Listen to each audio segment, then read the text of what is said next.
La France est quand même un des plus beaux pays du monde avec un patrimoine qui est tellement riche en châteaux, en sites, mais extraordinaires. Vraiment, la vision vue du ciel apporte quelque chose. C'est vraiment la qualité de service et de pouvoir leur vendre du rêve. On a même fait Mission Impossible 6 pour Tom Cruise. En fait, quand il y a un doute en aéronautique, il n'y a pas de doute. Voilà, la sécurité n'a juste pas de prix. Alors, les drones ont leur vraie place. Pour moi, sincèrement, je ne trouve pas que c'est un concurrent. D'accord. Je pense que nous sommes complémentaires. Il va falloir qu'il y ait une cohabitation d'ailleurs entre les hélicoptères et les taxis volants, bien évidemment. Tous les jours, je dirige une entreprise sans vraiment avoir d'avenir et je le souhaite vraiment à personne. Parce qu'il n'y a rien de pire pour un entrepreneur. Et une fois de plus, bravo à ces gens d'être fortunés parce qu'ils font vivre une économie. Tu baisses les bras et que tu n'y vas pas et que tu n'affrontes pas, tu n'y arriveras pas. En tout cas, tu n'atteindras pas tes objectifs. Parce que dans la vraie vie, c'est pas simple et c'est un combat de tous les jours. Mais si je vais pas jusqu'au bout, je le serai jamais. Et peut-être que je vais me vautrer, et peut-être que la mairie de Paris récupérera tout, je devrais délocaliser, partir une main devant, une main derrière, j'aurai tout perdu. Peut-être, mais peut-être pas. Vous écoutez 360 Insight. Je suis Nathalie Royer et je vous propose dans ce podcast des conversations sans filtre avec des personnalités inspirantes qui façonnent le monde d'aujourd'hui. Du monde de la tech à l'industrie du luxe, nos invités partagent avec vous leur parcours, leurs succès. Mais ils vous livrent aussi les coulisses de leur business et les réalités concrètes de leur quotidien. J'ai une surprise pour vous. À chaque épisode, j'invite un invité mystère pour nous livrer une anecdote inédite sur notre personnalité du jour. Aujourd'hui, j'ai l'immense honneur de recevoir une femme extraordinaire sur le podcast. Il s'agit de Rebecca Moreau, la directrice générale de la société HeliFirst, qui exploite en partie l'héliport de Paris pour offrir des expériences exceptionnelles à ses clients. On a parlé de son parcours, de ce qu'il a finalement mené à se diriger vers le transport par hélicoptère, de sa passion pour son métier, des expériences exceptionnelles qu'elle a pu vivre, et puis aussi des réglementations, des risques et des menaces qui pèsent sur son activité et qui méritent d'être évoquées. Mais on a aussi parlé de son autre activité qui est celle d'apicultrice, et c'est d'ailleurs de cette manière que je l'ai rencontrée. Rebecca est une femme formidable et j'espère que vous apprécierez l'écouter autant que moi. Bonjour Rebecca. Bonjour Nathalie. Écoutez, je suis vraiment ravie de vous accueillir sur le podcast pour parler de votre activité qui est assez méconnue du public finalement, qui est l'exploitation de transport par hélicoptère. Mais nous, on ne se connaît pas du tout dans ce cadre-là en fait. Non, c'est vrai, rien à voir. C'est vraiment même stupéfiant qu'on se retrouve là aujourd'hui. Rien à voir, puisqu'on s'est rencontrés lors d'une dégustation de vin dans le superbe hôtel particulier de la Doucette. J'en profite pour faire un petit peu de promotion. Où vous veniez présenter votre miel. Oui, tout à fait, le miel de l'héliport de Paris. Oui, effectivement, c'est assez atypique. On a 13 ruches et c'est vrai que la maison de la Doucette est réceptive à ce genre de choses et on en a profité, j'avoue. Exactement. C'était très intéressant. On avait passé une très bonne soirée, je me souviens. Et donc, effectivement, des ruches sur l'héliport, puisque votre société se situe sur l'héliport de Paris. Le seul et unique. Le seul et unique. Alors, est-ce que vous pouvez commencer par présenter peut-être votre parcours ? Oui, et puis, bien sûr. Mon parcours, en fait, il est un petit peu atypique aussi. Il va dans la lignée d'aujourd'hui, finalement, parce que, voilà, tout d'abord, je voulais vous remercier pour votre temps et m'avoir proposé cette interview aujourd'hui. Pour moi, c'est une grande première. J'ai jamais fait ça avant. On est deux. D'accord. Donc, mon profil, il me destinait pas du tout à diriger une société d'hélicoptères, puisqu'au jour d'aujourd'hui, je suis la seule femme à diriger une société d'hélicoptères en France. C'est un milieu assez atypique et assez masculin, en toute sincérité. Depuis toute petite, j'ai toujours voulu être dans l'hôtellerie-restauration. Et plus exactement, d'avoir un château et de diriger un relais château. À défaut, on se pose avec nos hélicoptères dans des relais châteaux. Donc, on a trouvé une parade. Mais c'est vrai que c'était vraiment ça à ce que je me destinais. D'ailleurs, j'ai fait toutes mes études en hôtellerie-restauration. J'ai eu un BTS, donc j'ai eu le bac. Et j'ai eu un BTS hôtellerie-restauration, très ciblé sur le luxe. D'accord. Et le management, puisque je voulais vraiment diriger un château et en faire un relais château. Voilà. Il n'est jamais trop tard. Non, c'est vrai, il n'est jamais trop tard, on ne sait jamais. Mais c'est vrai que donc du coup le cours de mon parcours a été un petit peu, chamboulé parce que mon père dirigeait des restaurants. Et dans le cadre et des hôtels, et dans le cadre de son parcours à Paris, Il était dans le Triangle d'Or, il a dirigé plusieurs restaurants et il avait un de ses clients qui montait une société d'hélicoptères. Et voilà un petit peu comment tout a commencé. Moi, j'ai été un petit peu bercée dans cet univers aéronautique sans pour autant spécialement m'y mêler. Voilà. D'accord. Et puis il y a eu un chemin de vie où il a dû, changer de vie et il s'est dit, pourquoi tu me rejoindrais pas? Sauf que moi je partais pour travailler aux États-Unis, j'avais été démarchée pour travailler pour une chaîne américaine, Sheraton, à Los Angeles. D'accord. Et quand je l'ai vu être confrontée à tous ces petits problèmes, donc je l'ai rejoint. Et on s'était donné 6 mois en se disant, on verra bien ce que ça donne de monter une société d'hélicoptères ensemble. Et puis ça fait 25 ans maintenant. Ah oui, donc finalement, ça a bien marché. Disons que c'est un long parcours, c'est pas un fleuve tranquille. Il y a eu plein de péripéties. Mais c'est vrai que on a monté ça ensemble. Au départ, on était dans une société salariée qui s'appelait Trans Hélicoptère Service, dont notre ancien patron était donc lyonnais, voilà. Ensuite, il y a eu pas mal de choses qui ont fait qu'on a racheté la partie hélicoptère de cette société Trans Hélicoptère Service, donc en 2011. Et on l'a appelé HeliFirst avec l'aide d'une personne qui m'est très chère, qui est Arezki Djerouiden, qui est le fondateur de la compagnie Aigle Azur, la compagnie aérienne Aigle Azur qui n'existe plus au jour d'aujourd'hui, mais voilà, avec ses 2 fils. Et voilà comment je suis arrivée là. Et il y a 2 ans, j'ai racheté l'entreprise, les parts de mon père. Et donc, maintenant, je suis majoritaire, toujours avec mes associés, puisqu'on a toujours eu des associés d'origine depuis 2011, depuis HeliFirst, qui sont la famille Djerouiden. D'accord. Voilà. Parcours incroyable. Oui, parcours atypique hôtelier. Est-ce que c'était quand même un risque pour vous, puisque vous vouliez travailler en hôtellerie, de passer à côté de cette opportunité Sheraton aux États-Unis pour finalement rejoindre une société en construction dont on savait C'était un challenge, pas, voilà, ce challenge. C'était de reproduire quelque part... parce qu'en fait, HeliFirst, au jour d'aujourd'hui, qui est mon entreprise, elle a un ADN qui est complètement différent de toutes les sociétés d'hélicoptères qu'on peut avoir en France. D'accord. C'est clairement une niche. Ma raison d'être est le client. Je suis intimement convaincue déjà que sans client, on n'existerait pas en ce qui me concerne. Et que de reproduire, d'être à ses petits soins et de créer du sur-mesure. C'est vraiment la qualité de service. C'est tout ce qui m'anime. Vraiment franchement, et de pouvoir leur vendre du rêve.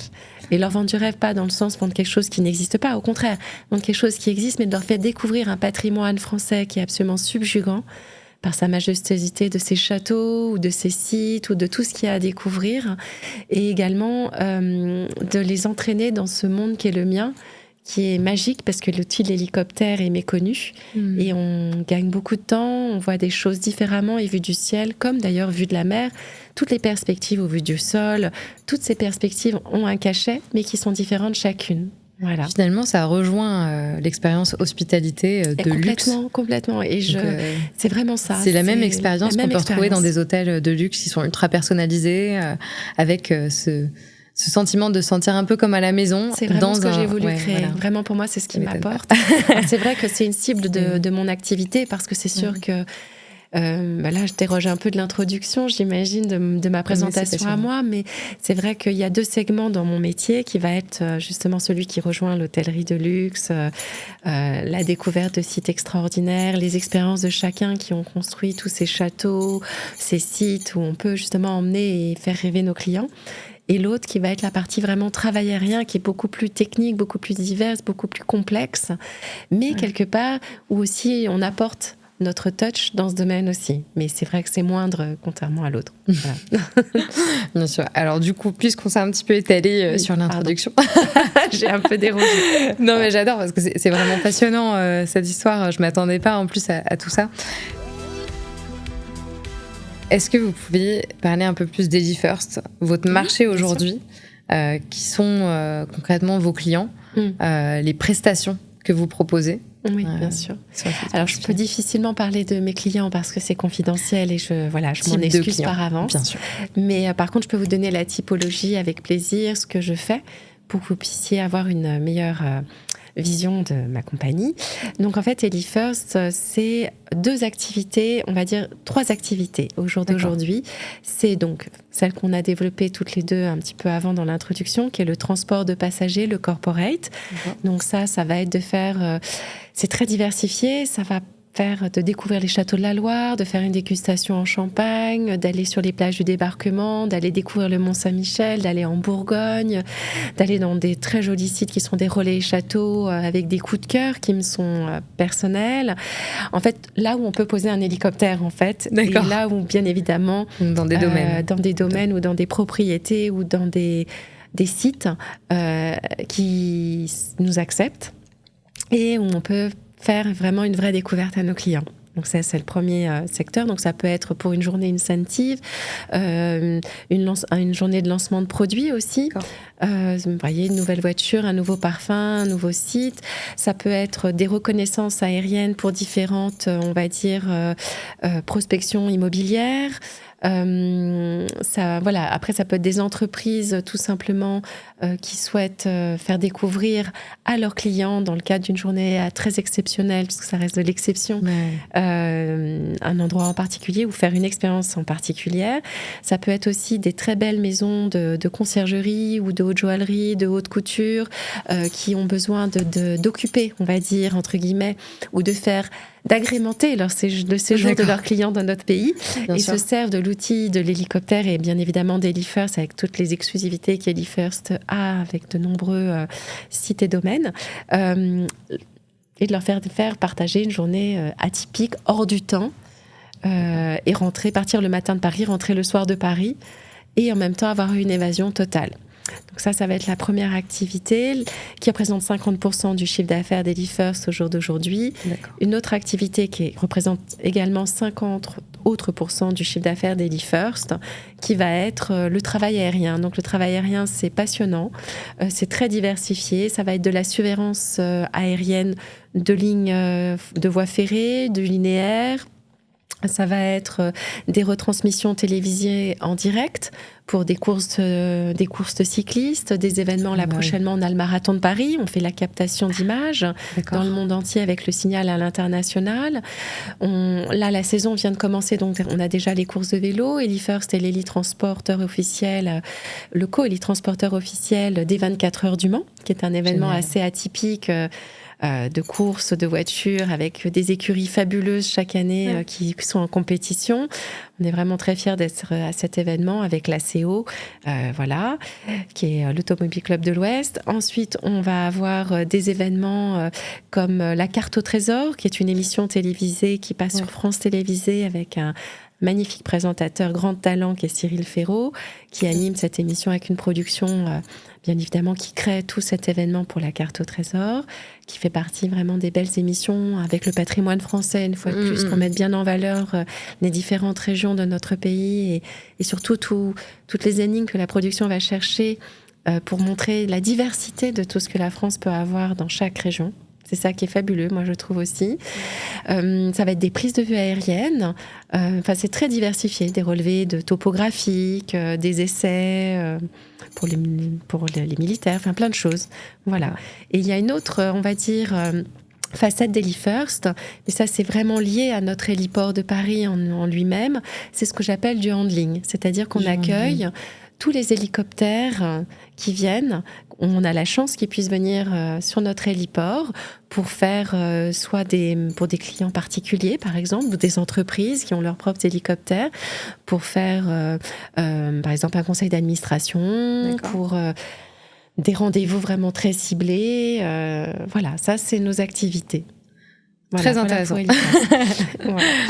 Effectivement, ça pose tellement de questions. Donc, je vais essayer de me centrer. Plutôt partir sur la partie vraiment marché, business. Comment ça a évolué sur les dernières années, en fait? Est-ce qu'au début, quand vous avez créé la société, on était déjà sur ce type de prestations? Pas de la même proportion. Ces dernières années, il y a eu aussi l'incident du Covid, bien sûr, qui a pas mal révolutionné un petit peu toute la façon, je pense, de travailler de tout le monde, parce qu'il faut savoir se réinventer, se projeter, en fait. Mais c'est vrai que pendant des années, notre activité, en tout cas pour Elifirst, c'était 70% de transport de passagers et 30% de travail aérien. D'accord. Et le Covid a renversé complètement cette proportion. On était à 70% de travail aérien et 30% de transport de passagers. Déjà aussi, ça s'explique parce qu'il a fallu se réinventer.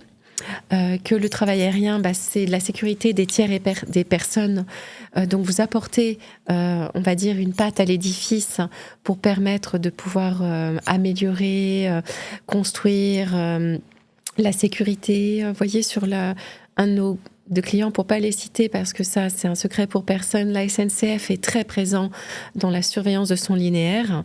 C'est très important pour la SNCF, ne serait-ce que pour les clôtures, pour les infractions possibles, la végétation, pour toute la partie animalerie, enfin la maintenance, tout ce qui est maintenance, etc. C'est vraiment, il y a plusieurs facettes pour les réseaux de linéaire. Donc, et c'est vrai que ça, c'est un marché, Covid ou pas Covid, qui a besoin d'être là. Le réseau a besoin d'être entretenu, et plus que jamais. Voilà. Ouais.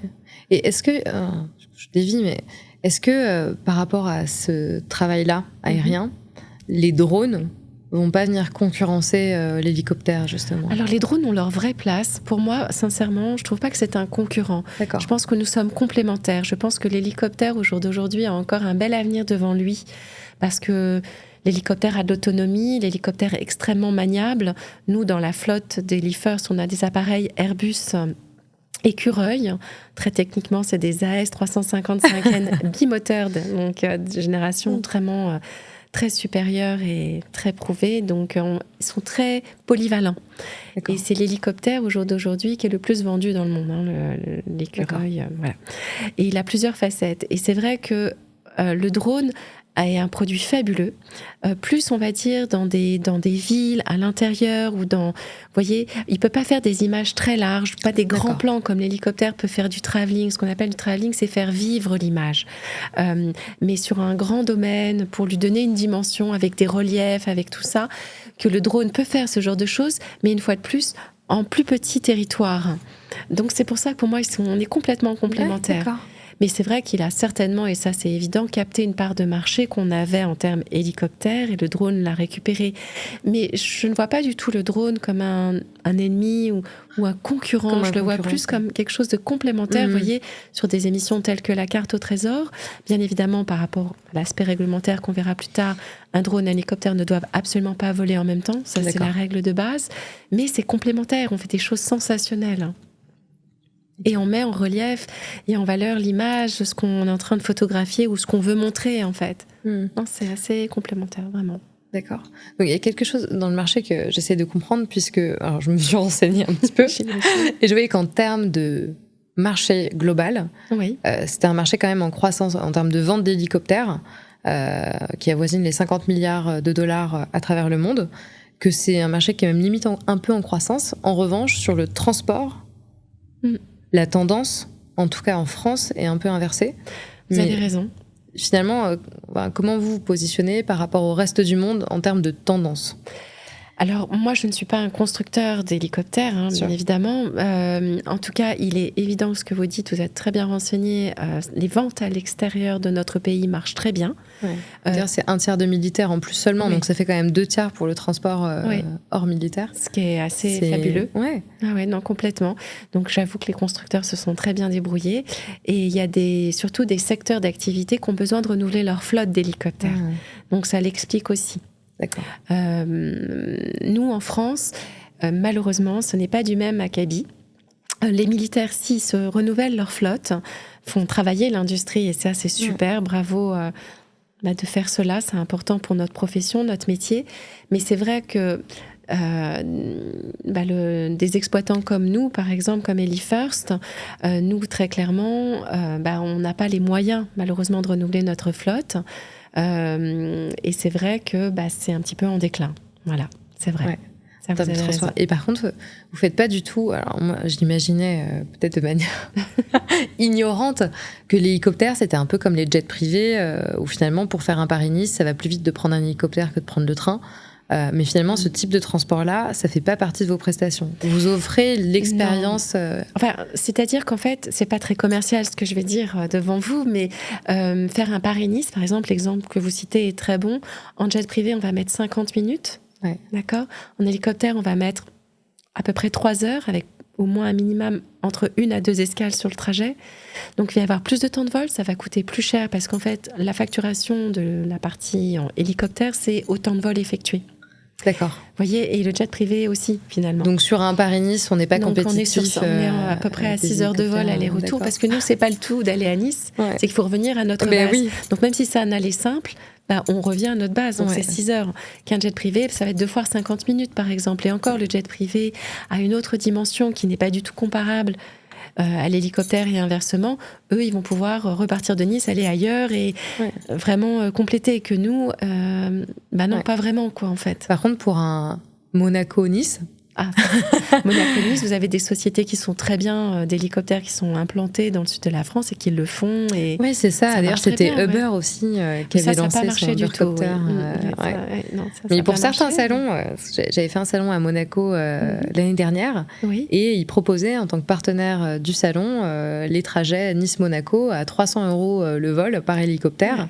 Par personne. Par personne, oui, bien sûr, par personne. Oui. Oui, mais ça, c'est super, parce que l'hélicoptère, c'est un outil fabuleux où vous gagnez beaucoup de temps. Vous avez une autre approche, en fait, du territoire quand vous êtes en hélicoptère. Vous voyez, pour vous situer, un Paris, la vallée de Chevreuse, par exemple, un site qu'on aime beaucoup, qu'on a en exclusivité, qui est l'abbaye des Vaux-de-Cernay, ou alors le château de Ferrières, qui est dans le 77. C'est équidistant, c'est à 15 minutes de vol de Paris. Que par la route, on va mettre entre 45 minutes et 1 heure. S'il n'y a pas trop de trafic. Voilà. Pareil, on a un coup de cœur qui est le domaine de Primard. Là, on est à 30 minutes de Paris. En voiture, c'est à 1h30, voire 1h45, quoi. Paris-Chantilly, c'est 30 minutes. Paris, les châteaux de la Loire, c'est 1 heure. Avec les jolis survols des châteaux, ça va être 1h20. Paris-Mont-Saint-Michel, c'est 1h30. Paris-La Champagne, 45 minutes. Donc l'aspect temps est complètement différent. Oui, bien sûr. Et par contre, on en discutait aussi la dernière fois, les taxis volants que Airbus a dévoilés, c'était déjà il y a quelques années. Qu'est-ce que vous en pensez par rapport à ces trajets un peu plus courts que vous proposez? Est-ce que ça ne va pas venir un peu chambouler le marché encore? Je pense que, déjà, c'est ce qu'on appelle les taxis volants. Donc déjà, il y a plusieurs constructeurs de taxis volants au jour d'aujourd'hui. C'est vrai qu'Airbus fait partie des constructeurs au même titre que nous, nos aéronefs, par exemple, hélicoptères. Mais vous avez également un constructeur comme Volocopter, qui est le plus avancé au jour d'aujourd'hui en termes, on va dire, par rapport aux Jeux Olympiques qui arrivent, puisque le président de la République a vraiment dévoilé, et ce qui est bien pour notre pays, qu'il était dans le sens de l'innovation et très intéressé par ce sujet. Donc c'est super, parce que je pense, pour répondre à cette question, que c'est l'avenir de demain quand même. Par contre, notre avenir, il est plus ou moins long, parce qu'il faut bien évidemment que les taxis volants s'acclimatent petit à petit. Il va falloir qu'il y ait une cohabitation d'ailleurs entre les hélicoptères et les taxis volants, bien évidemment, et les jets privés, etc. Mais c'est passionnant. Moi, personnellement, HeliFirst est dans le consortium et on est dans les nouvelles technologies. Moi, ça me passionne radicalement et je soutiens, je trouve ça fabuleux qu'il y ait ce nouveau challenge, encore une fois. Parce que pour l'instant, ce qui est en train de se développer, il y a plusieurs échelles de développement, mais celui, on va dire, qui est le plus concret au jour d'aujourd'hui, c'est pour les zones urbanisées, pour désengorger les zones urbaines. Donc c'est les petits trajets, en fait, pour donner plus de mobilité encore. Donc il faut voir comment tout ça va s'insérer dans notre microscope, aérien, parce qu'il y a différents étagements pour la sécurité, une fois de plus. Il faut regarder un petit peu comment tout ça va s'articuler, mais moi, je trouve ça passionnant. J'ai l'impression que vous prenez plutôt tout ça comme des opportunités et des façons de se renouveler, plutôt que comme des peurs et des craintes sur le business. Donc, je trouve ça génial. Bien sûr que ça peut faire peur, parce qu'on ne sait pas trop où on va et l'inconnu fait toujours peur. Mais je pense sincèrement qu'il y a des gens extraordinaires qui ont toujours des idées d'avance. Et il faut être... moi, je sais que je suis toujours très à l'écoute et en recherche de tout ce qu'on pourrait faire pour améliorer le transport de demain. Et ça en fait partie. Et moi, j'y crois beaucoup. Et je préfère y être, que HeliFirst y soit et que j'en fasse partie. Car je suis fière de tout ce qui peut être fait. Vraiment. Et non, c'est pas que ça me fait peur. Au contraire, moi, je trouve qu'il faut savoir se réinventer. C'est comme notre héliport de Paris, pour un peu anticiper une des questions que vous allez me donner. Notre héliport, il est unique. On peut le comparer à nul héliport autre, vraiment, sincèrement. Il est implanté dans le cœur de Paris. C'est le berceau de l'aviation, parce qu'il ne faut pas oublier qu'en 1900, on avait des avions qui se posaient sur notre héliport. Ouais. C'est passionnant, toute cette histoire aéronautique qu'on peut avoir. Et moi, ça fait 25 ans, ça ne me rajeunit pas, mais j'en suis très fière aussi, parce que j'ai l'impression d'avoir construit et d'avoir mis ma pierre sur notre héliport de Paris, vraiment. Et je trouve que ce qu'on peut imaginer avec les taxis volants de demain, mais c'est juste fantastique. Et ça fait un peu film futuriste. Ouais. Et c'est pour ça qu'il faut... que c'est demain, finalement. C'est demain, et c'est pour ça qu'il faudrait essayer, si je puis dire, de trouver un compromis pour que notre héliport, bien évidemment au jour d'aujourd'hui, grâce à notre autorité qui est la direction de l'aviation civile et grâce au préfet Île-de-France, l'héliport va rester sur là où il est. Mais malheureusement, il y a des projets de plus en plus présents avec la maire de Paris qui est propriétaire du terrain de l'héliport qui vont récupérer une partie. Ouais. Et à titre personnel, je trouve ça extrêmement dommage, préjudiciable pour notre milieu de l'aéronautique, parce que justement, si on veut être dans les tendances du futur, si on veut donner un nouvel essor à cet héliport, il faut surtout pas le réduire et au contraire le laisser tel qu'il est pour l'aménager différemment, pour pouvoir accueillir toutes ces nouvelles technologies et pouvoir conserver ce qui existe et qui marche aujourd'hui. Vraiment, parce qu'on a la chance d'avoir la sécurité civile qui fait un travail remarquable, on a la chance d'avoir tous les hélicoptères sanitaires de toutes les sociétés d'hélicoptères qui gèrent ce métier, qui font un travail également exemplaire et remarquable. Ils sauvent des vies tout le temps, comme notre sécurité civile qui nous protège. Vous voyez, pour moi, ça fait partie de notre microcosme. Voilà, je me sens très fière d'avoir ces gens avec moi. Et moi, j'ai une niche où je vous dis, je fais à la fois ce transport de passagers, le travail aérien, et accueillir tous les gens qui ont des hélicoptères qui viennent sur notre héliport pour donner une belle image de notre capitale, de notre pays, de notre héliport, de montrer aux gens qu'on s'insère très bien dans le milieu urbain, et d'autant plus qu'on a été là avant que tout l'urbanisme se construise, et d'autant plus que maintenant j'ai mes abeilles, on a 13 ruches, et c'est encore vraiment c'est pour ça qu'on ne retirera pas l'héliport. Voilà. Je l'espère de tout mon cœur. Et d'ailleurs, c'est politique, a priori. Bien sûr, mais justement, je rebondis, parce que vous parliez de l'histoire de l'héliport à Paris. Alors moi, j'étais assez surprise de savoir qu'il n'y a qu'un seul héliport à Paris. Pour moi, c'est vraiment unique. Bon, il y a aussi dans les hôpitaux, évidemment, ils peuvent se poser normalement.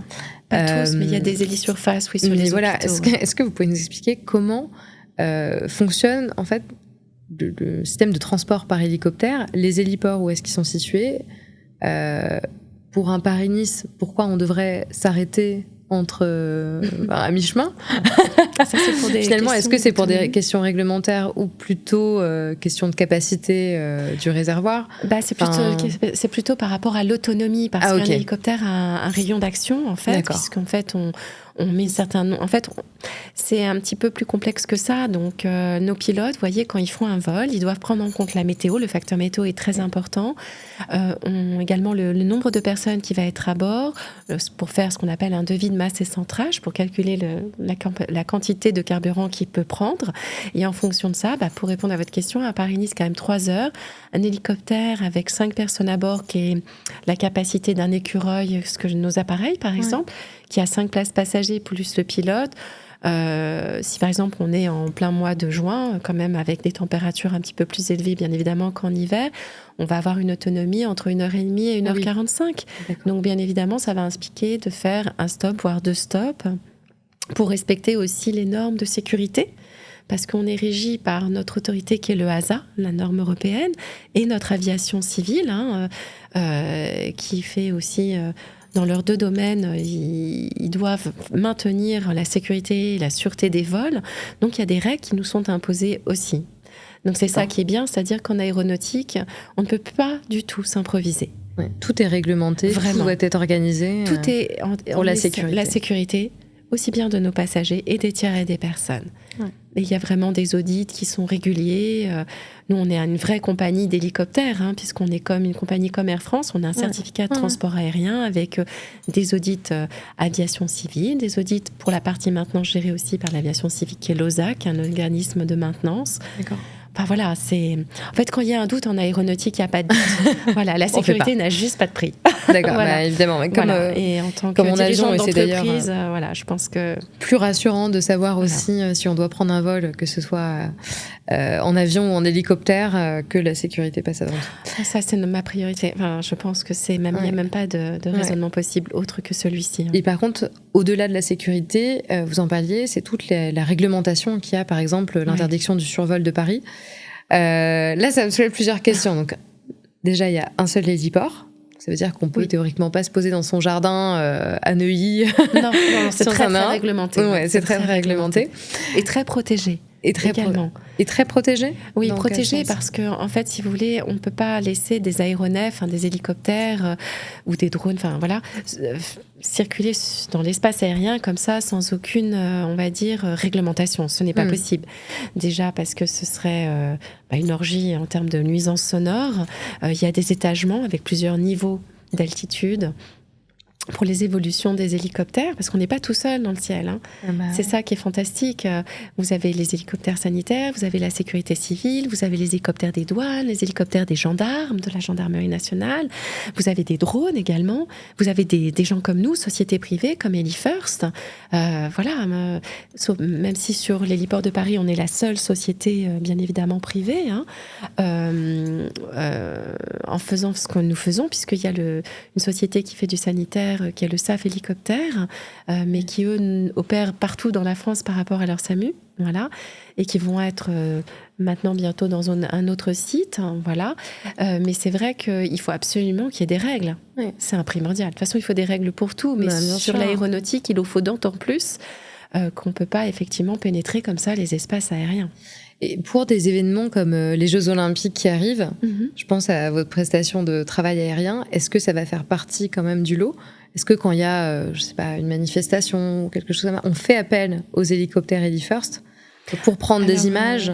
Alors là, sur les JO, c'est très particulier parce qu'il y a une sorte de bulle qui a été créée particulièrement sur Paris. Paris, en fait, s'appelle la P23, la zone prohibée 23. D'accord. Parce qu'on a plein de zones en France qui sont prohibées, qui sont gérées par l'état-major des armées, qui fait également un travail assez incroyable.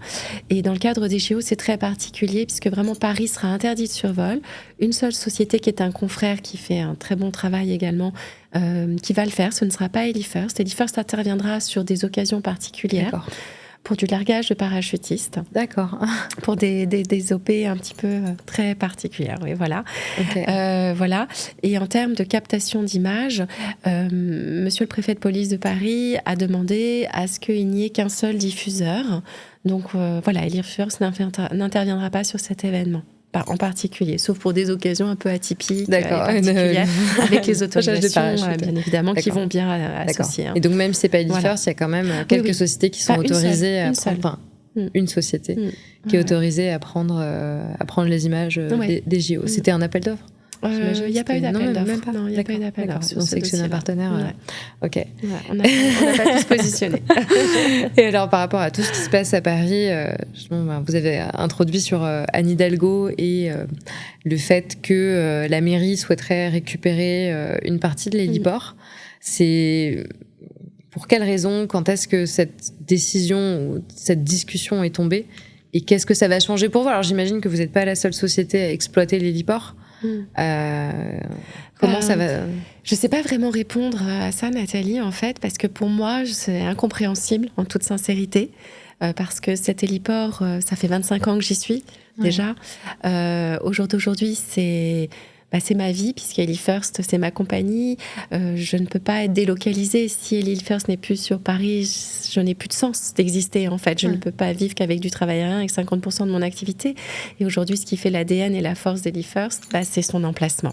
Voilà, j'ai un terminal privatif où j'accueille tout le monde au jour d'aujourd'hui et je suis tellement ravie de le faire. Maintenant...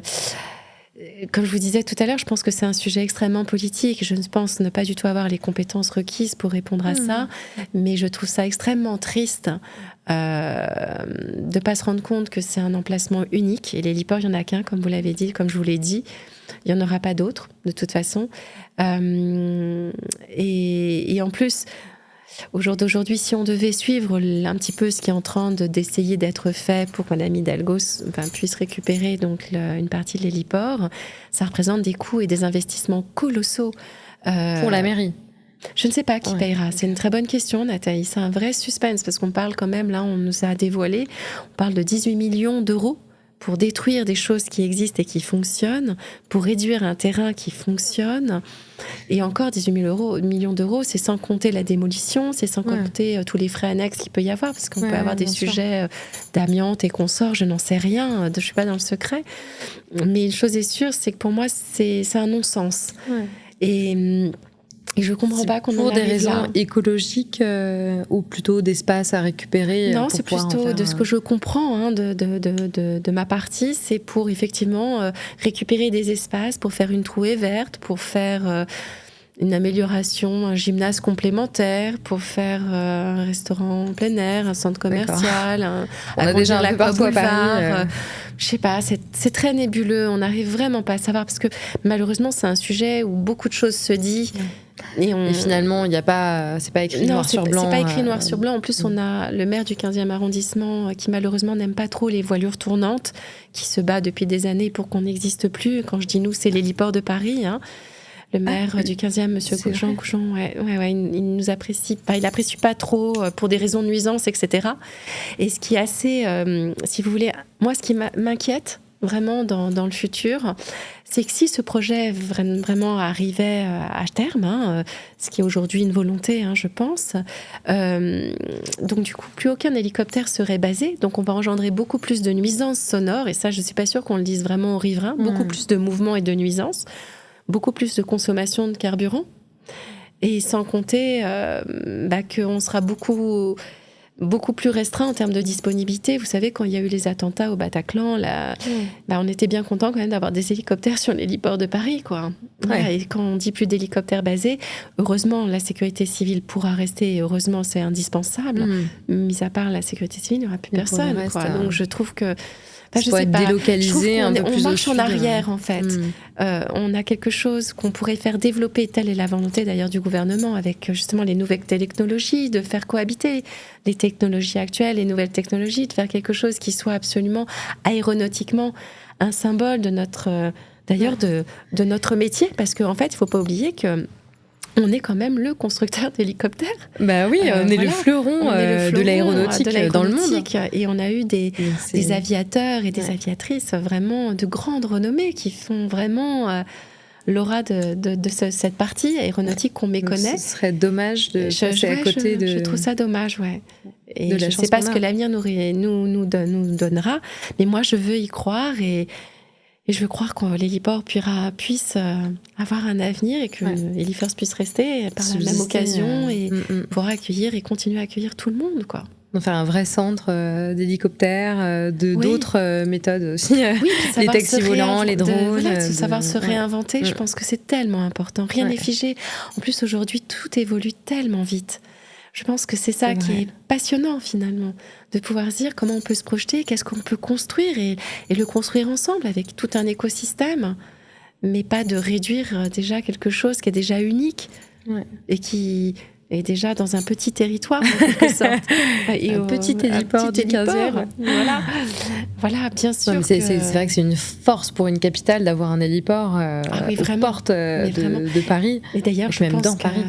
C'est comme ça qu'ils se sont battus, notre aviation civile et le préfet d'Île-de-France, et bravo encore à eux. Maintenant, c'est bien d'avoir fait ça, mais il faut savoir lui donner une nouvelle âme et qu'on puisse continuer à avoir toutes ces activités qui sont des activités tellement atypiques les unes des autres, mais tellement uniques aussi.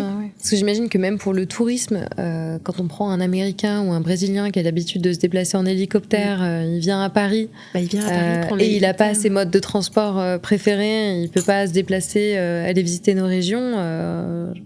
On peut perdre une partie de la clientèle si on ne peut plus lui offrir ce service-là. Je suis d'accord avec vous, Nathalie, surtout qu'on dit que la France est quand même un des plus beaux pays du monde, avec un patrimoine qui est tellement riche en châteaux, en sites, mais extraordinaires. vraiment la vision vue du ciel apporte quelque chose, sincèrement. Ouais. C'est pas parce que je suis dans cette corporation, mais c'est vraiment parce que je le pense. De la même façon, quand vous êtes en bord de mer, les bateaux apportent une autre approche des côtes, de ce relief, ou par la route, perspective. le train. Enfin, tous ces moyens de transport au jour d'aujourd'hui sont fantastiques.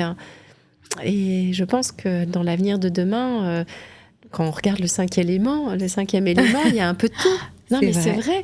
Il n'y a pas juste un moyen de transport, tout le monde est là. Moi, je crois beaucoup à tout ça. Et si on s'intéresse à la partie vraiment technique hélicoptère, on parlait de réglementation avant de commencer l'enregistrement.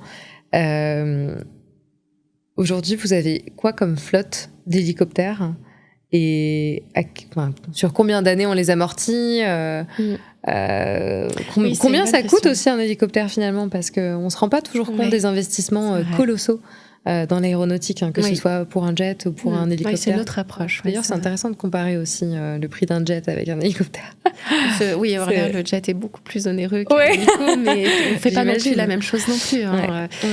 Non, écoutez, nous, notre flotte Helifirst, la flotte d'hélicoptères, ce sont des appareils biturbines, puisque la réglementation nous impose on va dire dans une région agglomérée, ce qui est tout à fait le cas de Paris et de la région parisienne, d'être en bimoteur, parce que si vous avez une panne moteur, l'hélicoptère peut continuer son vol en toute sécurité et se poser sur une aire de recueil définie par le commandant de bord. Que si vous êtes en monomoteur, il faut faire ce qu'on appelle une autorotation et l'hélicoptère soit se poser dans l'aire la plus proche, là, imminemment. Voilà. Et donc, de plus en plus, dans tout ce qui est zone agglomérée, pour la sécurité des tiers et des personnes, une fois de plus, et des passagers à bord, c'est du bimoteur. Donc, il a fallu, ça aussi, se réinventer, parce que toutes les flottes étaient en monomoteur pendant longtemps. Donc, aujourd'hui, Helifirst a 4 hélicoptères biturbines. Voilà. D'accord. Le constructeur c'est Airbus et ce sont des AS355N et qui sont polyvalents puisqu'ils font à la fois du transport de passagers et du travail aérien, et ils ont, vous voyez, pour le travail aérien, il y a beaucoup de ce qu'on appelle des STC, c'est-à-dire des agréments à obtenir pour pouvoir mettre un système gyrostabilisé pour faire les images aériennes ou très divers et variés. Mais tout ça, c'est réglementé. Vous ne pouvez pas mettre n'importe quoi à l'extérieur d'un hélicoptère. Tout est géré, tout est tracé, tout est homologué. Voilà. Et un hélicoptère, j'aimerais pouvoir en acheter des neufs, mais un biturbine 355N, il faut compter entre 1 million à 2 millions selon le modèle. Ah oui. Pour nous, notre partie à nous. Après, vous avez des très beaux hélicoptères qui vont entre 2 millions, 4 millions, puis ça peut monter jusqu'aux dernières générations, jusqu'à 10, 15 millions d'euros quand même. D'accord. Ça dépend du modèle que vous allez choisir, de la nouvelle technologie. Ça, les constructeurs ont un panel d'hélicoptères absolument fabuleux. Voilà. Mais c'est vrai que nous, ce qui est compliqué en termes d'investissement, c'est qu'il faut le rentabiliser, et un hélico, tu le rentabilises entre 5 et 6 ans.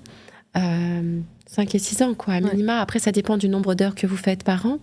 Nous, Helifirst, on fait avec nos 4 machines 1000 heures de vol par an, sans compter les affrètements, parce qu'on affrète aussi d'autres hélicoptères. Voilà, c'est pas toujours évident. Il faut pas faire n'importe quoi. Voilà. Oui. C'est un peu ça. Et en termes de charge, parce qu'on a parlé de l'investissement, de l'amortissement sur 5 ou 6 ans. Derrière, en termes de charge, c'est plutôt c'est pas du kérosène, mais c'est le carburant. Vous avez le carburant, la maintenance. La maintenance, c'est énorme. La maintenance, c'est un très gros poste. D'accord. Parce qu'un hélicoptère est, en fait, entre guillemets, éternel, en fait. Il est à vie. D'accord. C'est ça qui est fabuleux dans l'hélicoptère. Après, c'est une question de modernité, de technologie, d'instruments de bord qui vont faire la différence. D'accord. Et en fait, un hélicoptère, toutes les 600 heures, vous avez ce qu'on appelle une grande visite. Donc, il est complètement disséqué et remis complètement, entre guillemets, pas à neuf, mais presque. D'accord. Donc, il y a tout ce marché des pièces détachées aussi à changer régulièrement. Je travaillais chez EY, j'avais des clients aéronautiques et on voyait comment on organise l'amortissement des sièges par rapport à la structure. Et en fait, il y avait un démantèlement, enfin pas démantèlement, mais une séparation de tout ce qu'il y a dans un avion. Tout est récupérable. Parce que tout est changé à des rythmes différents. En fait. C'est ça, il y a des dates, c'est ce qui permet d'avoir une longévité des avions. Et c'est vrai que c'est extrêmement suivi. Nous, nous chez Helifirst, on a un directeur technique qui fait un travail extraordinaire. Ça demande vraiment une agilité de jongler, d'anticipation. parce qu'il faut bien anticiper les pièces, parce que, comme vous disiez très justement, on a beaucoup de mal à obtenir des pièces, parce qu'il y a une espèce, pas de pénurie, mais c'est vrai que les constructeurs vont pas forcément sortir des pièces pour sortir des pièces, ils vont s'adapter aussi aux besoins et à la demande. Donc voilà, il faut anticiper tout ça. Puis j'imagine qu'avec l'avancée des technologies, Airbus, il a un stock de pièces détachées pour les hélicoptères qu'il a construits en 90, et puis au bout d'un moment, il n'y en a plus, il est temps de changer la flotte. C'est ça, vous voyez, pour nous, par exemple, dans notre flotte, on a des hélicos qui sont de 1986 et d'autres qui sont de 2002. Vous voyez, donc ça reste pour quand même, si on est quand même en 2024, des hélicoptères extraordinaires qui fonctionnent super bien et qui marchent vraiment divinement bien. Mais ce ne sont pas les dernières technologies, parce que c'est un coût d'acheter les dernières technologies. C'est bien là le problème. Ouais, effectivement. Voilà. On aimerait. On aimerait, mais c'est pas évident avec tout ce qui se passe. 12 millions d'euros, on aimerait, mais voilà. Ouais. Après, c'est difficilement vendable au client final. Et vous savez, les dernières technologies de certains des hélicoptères ne sont pas polyvalents comme l'écureuil. D'accord. Ouais. Donc l'écureuil, j'ai pas trouvé mieux au jour d'aujourd'hui. Ok. Et même encore avec les années, c'est toujours celui qui fonctionne le mieux, qui permet après, il y en a d'autres rien. qui sont très bien, par exemple des H145 ou ce genre de choses, mais c'est un prix de celui que je vous ai annoncé et que nous n'avons malheureusement pas, nous, petites structures, la possibilité de gérer. Et d'ailleurs, la question me vient, mais est-ce que c'est facile aujourd'hui de trouver du personnel qui est qualifié pour travailler dans ce secteur-là, que ce soit les pilotes, les pilotes d'hélicoptères, les personnes en charge des maintenances, ou tous ceux qui équipent et qui connaissent les homologations pour le travail aérien? Non, c'est pas simple du tout, parce qu'il y a une pénurie. En fait, c'est dommage parce que d'ailleurs notre syndicat des hélicoptères avait vraiment alerté là-dessus il y a quelques années. Moi, je suis nouvelle adhérente au syndicat, mais je sais que j'en ai beaucoup entendu à parler depuis depuis que je suis dans l'aéro. On doit former des gens. Et là, on arrive à un stade où il n'y a pas assez de gens pour venir, que ce soit pour la partie mécanicien, parce qu'il y a ce qu'on appelle la loi du grand-père. Donc, il faut être un petit peu encadré, avoir été formé, et donc c'est difficile, parce que comme il n'y a pas forcément le grand-père, donc c'est difficile de faire la loi du grand-père. Voilà. Donc là, ils sont en train d'essayer de faire des choses pour que ce soit un petit peu plus accessible. Mais donc, du coup, on manque de mécaniciens, très clairement. D'accord. Ils ont besoin d'une licence Part 66, donc pour faire sur la partie hélicoptère. Des pilotes aussi, parce que être pilote, ça demande beaucoup de frais. Cette formation assez coûteuse. De formation, c'est un gros coût. Il faut pouvoir avoir un certain nombre d'heures, pouvoir le renouveler. Donc là, on arrive dans un environnement où pilotes et mécaniciens deviennent des denrées rares, si je puis dire, et en plus, ils sont très sollicités parce que les pilotes de SAMU, enfin, vous voyez, tous les corps de métier sont en pénurie, en fait. Donc là, on essaye d'y remédier. Je vois qu'il y a beaucoup de choses qui sont faites, là où je vois au travers de toutes les on va dire, les démonstrations, d'essayer de trouver des solutions. Donc tout le monde s'y met, toutes les sociétés telles que nous, par exemple, etc. On se dit qu'il faudrait faire des choses. Donc j'espère que ça va aller dans le bon sens. Mais c'est vrai que là, il va y avoir un petit gap. C'est un peu comme les docteurs, les médecins, enfin... les vétérinaires, tout ça, c'est vrai que technicien de maintenance pour on n'y pense pas pour les hélicoptères, c'est un métier niche. Je pense que si on demande à un collégien qu'est-ce que tu veux faire plus tard, c'est pas évident. Il y pense même pas. Non, c'est méconnu, je pense. C'est très méconnu. C'est pas facile de faire connaître des métiers comme ça, alors qu'il y a vraiment des besoins et que c'est passionnant. Travailler avec des hélicoptères. Ah oui, c'est passionnant. Enfin, personnellement, j'aurais adoré pouvoir toucher à la mécanique, parce que ça m'a toujours impressionné de savoir comment un hélicoptère pouvait voler, vous voyez, comprendre tous les rouages. Et les mécaniciens, c'est grâce à eux que ça vole.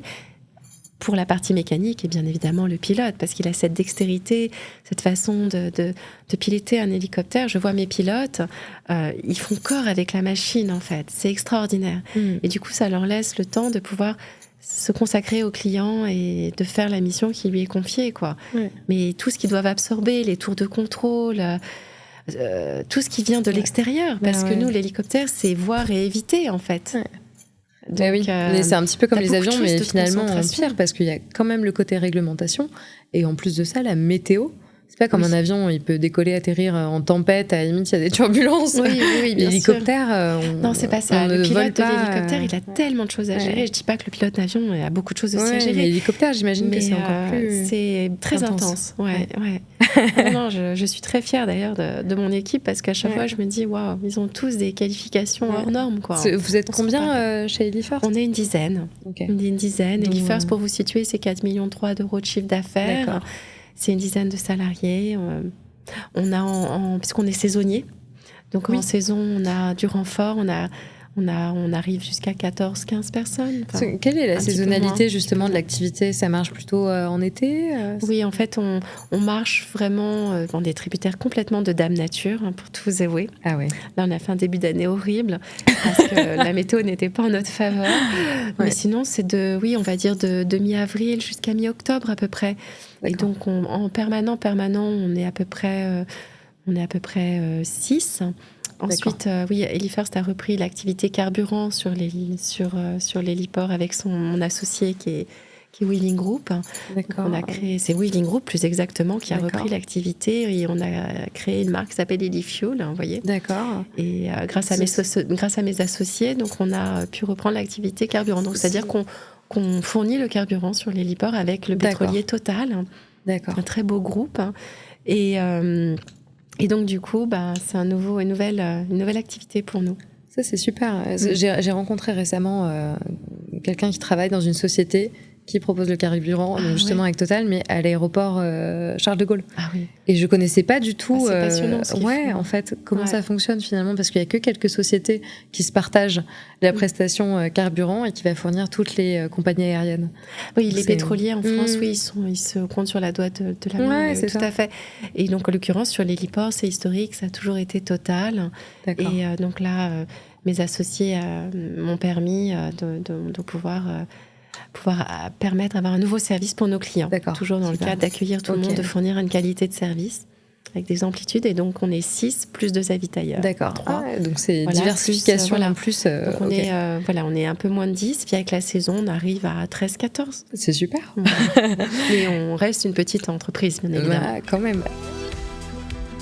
Rebecca, je vous propose une petite pause amicale. Avec plaisir. Si vous le voulez bien. Avec grand plaisir. Avec un ami commun qui a voulu vous laisser un message. Ah, super.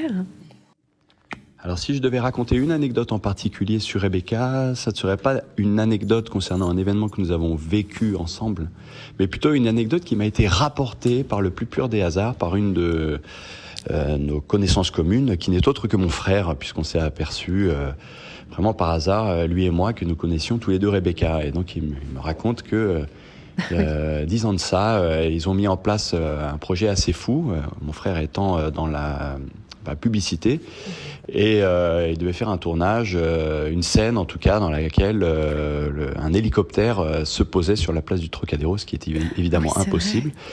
Mais en comptant sur les moyens techniques de l'image et de la caméra, l'idée était de donner l'impression que ça serait le cas. Et il a proposé le projet à Rebecca, qui avec tout l'enthousiasme qu'on lui connaît, a accepté, malgré toutes les complications au niveau des autorisations, de la logistique, les assurances. Et ils sont parvenus à le faire, ce qui était une grande première. Et je trouve que cette anecdote illustre très bien le caractère de Rebecca, sa capacité à répondre présent face à des défis ambitieux, et puis surtout son rayonnement, puisque on réalise qu'on a des connaissances communes. Je suis persuadé que je rencontrerai d'autres personnes qui la connaissent et qui auront évidemment pris beaucoup de plaisir à travailler à ses côtés. C'est un super ami mystère. Vous avez reconnu quand même. Donc Émilien, Émilien Servant, oui, tout à fait. Un grand ami, oui. Avec Émilien, c'est très atypique. C'est un peu comme notre rencontre, Nathalie, parce que c'est grâce à Émilien qu'on s'est rencontrés, d'ailleurs. C'est original. Mais en fait, Émilien, je l'ai rencontré parce qu'il travaille pour la Doucette, et le baron a plusieurs propriétés, et on se pose en hélicoptère dans ses propriétés pour emmener les invités du château La Doucette ou du baron. Et c'est comme ça que j'ai connu Émilien, et puis on a sympathisé, le miel, etc. Et on a découvert effectivement que j'avais travaillé pour son frère ou avec son frère. Parce que c'est vrai que dans le travail aérien aussi, il y a une grosse partie de tournage de films, on en a fait beaucoup.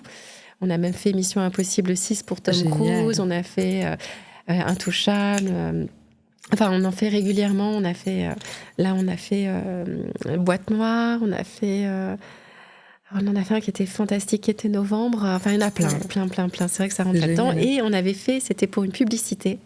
D'accord. Il fallait mettre un hélicoptère en stationnaire qui ne vole pas, bien sûr. De toute façon, on n'aurait pas pu, sur la place du Trocadéro avec la Tour Eiffel en fond. Et c'est vrai que ça a été un challenge, un défi.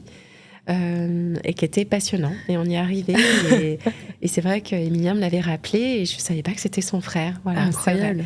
Parce que le défi, c'était de pouvoir transporter un hélicoptère jusqu'à la place. On l'a transporté en camion. On l'a démantelé, en fait. On lui a démonté ses pales. Incroyable. Ouais, on lui a démonté ses pales. On l'a mis donc, sur un transport très particulier, en tenant compte qu'on ne pouvait pas passer sur n'importe quel pont, sinon on découpait la tête de l'hélicoptère. Donc ça faisait un petit peu désordre.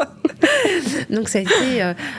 c'est ça que j'adore, c'était d'apprendre et de découvrir qu'on peut faire des choses hyper insolites. Et en même temps, je m'en disais tout le temps parce que c'était une publicité pour une marque de cosmétiques et le résultat était fantastique. Et pour arriver à faire le plan, mais ça a été... En plus, on avait eu un temps, bien sûr, la pluie, on a eu tout. Forcément. Ça aurait été trop bien d'avoir, voilà. Mais on a réussi à faire quelque chose qui, pas nous, mais le positionner. Mais après, toute la production, c'est comme pour la carte au trésor, c'est une production derrière qui fait tout ça, c'est magique, quoi. Puis là, nous, sur la carte au trésor, c'est le présentateur qui fait un travail remarquable, qui anime aussi un peu toute l'émission, c'est le moins qu'on puisse dire. Là, sur ce tournage, au Trocadéro, c'était de voir tous ces gens, c'était une véritable fourmilière, et les artistes qui étaient là, etc. Et de faire, une fois de plus, c'est comme notre héliport, de mettre sa patte et de contribuer à quelque chose. Moi, c'est ça que j'adore dans mon métier, c'est de permettre, pour la partie, vous voyez, des gens qui sont sur le transport de passagers, qui gardent un souvenir inoubliable de ce qu'ils auront fait en hélicoptère avec nous et les sites qu'ils auront découverts avec les gens qu'ils vont découvrir, qui sont des gens passionnants également. Et dans le travail aérien, de contribuer à pouvoir œuvrer à la surveillance, à la sécurité des tiers et des personnes, à pouvoir faire des films, de contribuer à l'image aérienne. Je trouve ça fabuleux, vraiment. Ça a l'air incroyable. Justement, c'est une petite anecdote, mais j'imagine que vous avez dû vivre des choses incroyable grâce à Ellie First. C'est sûr. Parce que, je veux dire, c'est quand même une vie... Ellie First. Il se passe toujours des choses. C'est une vie de dingue. De se dire, on participe à des films qui vont être vus par des millions de personnes, voire milliards. On reçoit des personnalités connues. On leur fait vivre des expériences extraordinaires. Comment ça s'est fait, tout ça? Est-ce qu'il y a des anecdotes un peu particulières que vous pouvez partager? Je sais pas, il y en a tellement, là, comme ça. C'est vrai que vous me prenez au dépourvu, mais c'est vrai qu'on a la chance de rencontrer des gens extraordinaires. C'est vrai, pour parler des tournages de films, c'est vrai qu'on a quand même eu, pendant le tournage de Mission Impossible 6, où on avait quand même Tom Cruise et ses équipes pendant 6 mois. Il avait privatisé une grande partie de Paris. Donc ça, c'était une expérience assez unique, assez remarquable, en plus de les voir, parce que c'est des gens qui travaillent énormément. On a eu la chance d'avoir Clint Eastwood, puisqu'on a fait un film avec lui. On a eu la chance d'avoir des acteurs français fantastiques dans ce cadre-là, avec plein de petites anecdotes qui sont chacune... je ne sais pas si on a une qui peut sortir du lot, mais... on a fait aussi des tournages de clips. Vraiment, c'est très diversifié. J'ai pas d'exemple en particulier que je pourrais vous citer parce que sinon ça vous dévoilerait plus que ce qui se devrait. Et je suis tenue au devoir de confidentialité quand même. Mais ce que je sais, c'est qu'on prend beaucoup de plaisir. Vraiment, moi et mon équipe. Vraiment. Et même s'il y a des challenges à relever, on les relève, mais en plus, ce qui est génial, c'est qu'au jour d'aujourd'hui, comme je vous disais, tout est réglementé. Mais on ne le fait pas tout seul, c'est pas nous tout seuls. On a la chance d'avoir une fois de plus, notre autorité, notre aviation civile, pour pas les citer, qui sont à nos côtés et qui, au quotidien, on leur soumet le projet en disant, voilà, on a ça à faire. Ils vous accompagnent. Ils nous accompagnent, parce qu'on a des choses quand même qui sont assez intéressantes et qu'on ne fait pas tous les jours. Il y a des records, il y a des choses comme ça. Donc... voilà, on a besoin de savoir, d'avoir une espèce de garde-fou aussi, même si nous, on l'a en interne avec notre conformité, parce qu'on a un service de conformité qui est fabuleux aussi. parce que c'est très réglementé une fois de plus. Avec ce savoir de chacun et un petit peu l'expertise de chacun, on arrive à construire, aller sur le Trocadéro hélicoptère. Je suis pas sûre qu'on puisse le refaire au jour d'aujourd'hui, pour être sincère. Ouais. Parce de pouvoir démonter. Le démonter, si, bien sûr, mais je suis pas sûre que, comme c'est extrêmement sensible, Paris, je connais pas le point de vue du préfet et pas du tout le propos, mais peut-être que je sais pas si c'est quelque chose qu'on pourrait refaire. Je suis pas sûre. On servirait des images de la pub d'il y a 10 ans pour refaire un montage. Ouais, c'est un peu ça. Mais après, chacun est unique. Alors après, il faut l'aborder différemment. C'est passionnant tout ça. Et je me dis, c'est incroyable. Alors, même si ça fait 25 ans, il faut quand même aller trouver les clients pour créer ce service. Surtout quand on vient, alors plutôt de la restauration. J'imagine que ça fait quand même un peu de réseau, mais il faut aller convaincre, il faut aller trouver les clients. Comment vous avez fait au début avec votre père pour construire petit à petit? Quelles ont été les étapes? Bien sûr. Peut-être des difficultés? Rien n'a été simple. En plus, ça dépend aussi à chaque fois de la conjoncture. Chaque année, et particulièrement cette année, pour tout vous avouer, avec les Jeux Olympiques, pour moi, je ne sais pas quoi vous dire sur l'activité de mon entreprise. J'arrive pas à me projeter, à savoir ce que ça va donner. Parce que les transports ont l'air d'être très compliqués. Les clients, les étrangers ne sont pas forcément aussi enjoués de venir dans notre pays. Parce que malheureusement, il y a pas mal d'événements entre les grèves, la guerre en Ukraine, plein d'événements géopolitiques, etc., qui font que ça n'incite pas forcément peut-être les gens aussi à venir dans notre pays. Voilà. Donc, je ne sais pas me projeter. Mais une chose est sûre, c'est qu'il faut aller de l'avant. Il faut vraiment essayer de capter tout ce qui est possible. Moi, comme je suis dans l'hôtellerie, j'ai la chance d'avoir le réseau de conciergerie qui est très précieux, avec des concierges qui sont fantastiques et qui ne savent pas mieux vendre tout ce que chacun d'entre nous peut faire parce qu'ils connaissent ça. C'est nos meilleurs commerciaux. Parce que les concierges, il y a 2 types de conciergerie. Je pensais aussi conciergerie du type John Paul. Oui, tout à fait. Mais il y a aussi les concierges des hôtels. C'est de ceux-là dont vous parlez? De tous, en fait. Parce qu'un concierge, c'est un concierge. Au jour d'aujourd'hui, pour moi, ils ont vraiment un métier, une niche aussi, comme moi. Parce que dans ce monde, dans le digital, où tout est accessible, où tu peux tout commander par toi-même, etc., je suis convaincue que l'humain a un vrai rôle. Moi, il est très important, vous voyez, de pouvoir discuter, de voir les gens, de pouvoir leur exprimer, de pouvoir leur transmettre ma passion, d'aller découvrir ces sites, que ce soit les châteaux de la Loire, l'histoire de nos châteaux, d'aller déjeuner quelque part, ou de faire des prises de vue d'un site comme quelque chose qui peut rester entériné dans notre histoire. Voilà. Et je pense que les concierges, ils ont un vrai rôle là-dedans. Aussi bien les sociétés de conciergerie, parce qu'il y en a de plus en plus, que les concierges d'hôtel, même les agences de voyage, les agences tout court, parce qu'elles ont toutes, qui sont nos apporteurs d'affaires. Tous ces gens-là ont un métier extraordinaire et un savoir-faire extraordinaire. Voilà. Complètement.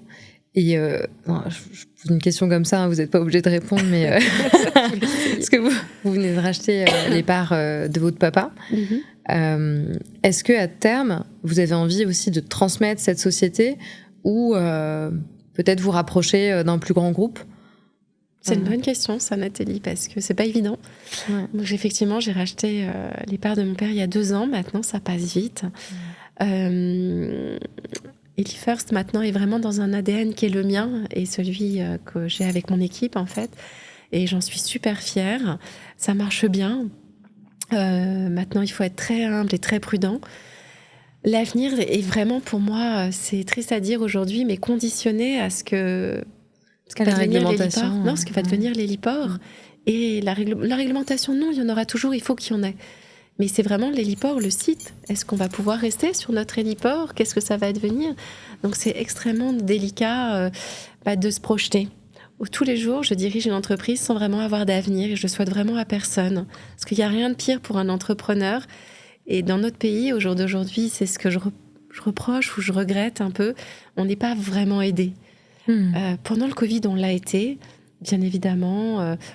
Pas spécialement en aéro pour ma part, parce que nous, on est tout petits, donc c'était complexe. La région Île-de-France nous a aidés, Madame Pécresse.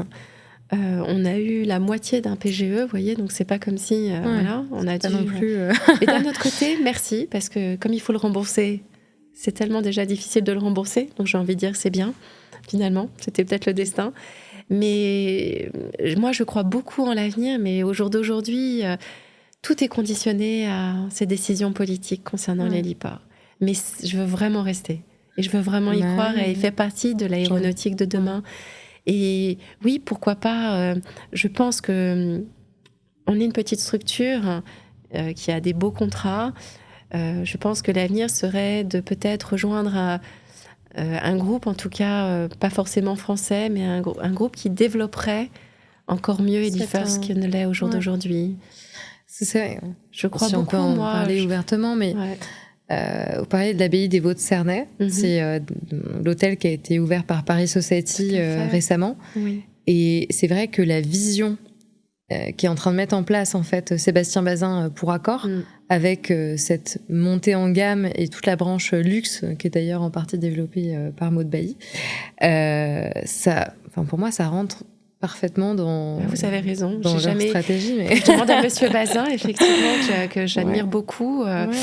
Et en plus, il fait des choses vraiment là avec cette association. Enfin, ce qu'il a fait, ce rachat avec Paris Society, c'est super d'avoir tous ces établissements qui prolifèrent et de grande qualité. Il y a Paris Society, mais il y a aussi l'Orient Express. L'Orient Express. Et ce qu'ils sont en train de faire avec le Silences. Oui, j'ai vu ça. Qui développe aussi les autres modes de transport. Ça me passionne. Moi aussi, Accor me passionne. Je suis d'accord avec vous, Nathalie. Moi, quand j'ai commencé dans l'hôtellerie-restauration, je suis passée à l'académie Accor à Évry, parce que j'étais passionnée déjà par le groupe Accor, dans le sens où ils sont dans le monde entier, ils ont tissé ces différentes gammes d'hôtels où tu sais exactement quand tu vas dans un Ibis, quand tu vas dans un Mercure, quand tu vas dans un Novotel ou dans un Sofitel, à quoi s'attendre, tu t'attends. Et bravo, parce que c'était pas donné à tout le monde de faire ça, il fallait être visionnaire. Et Monsieur Bazin, que je n'ai jamais rencontré et que j'aimerais bien rencontrer un jour, effectivement, pourquoi pas, Nathalie, ça peut être une piste. Mais il faut avoir des gens comme ça, visionnaires. Ouais, non, exactement. Je trouve que alors d'ailleurs, parce que j'ai un petit peu étudié leur histoire, c'est surtout le travail qu'il a fait pour mettre en place le système de contract management et de franchise, plutôt que d'avoir les hôtels en propre. Ça, il a compris.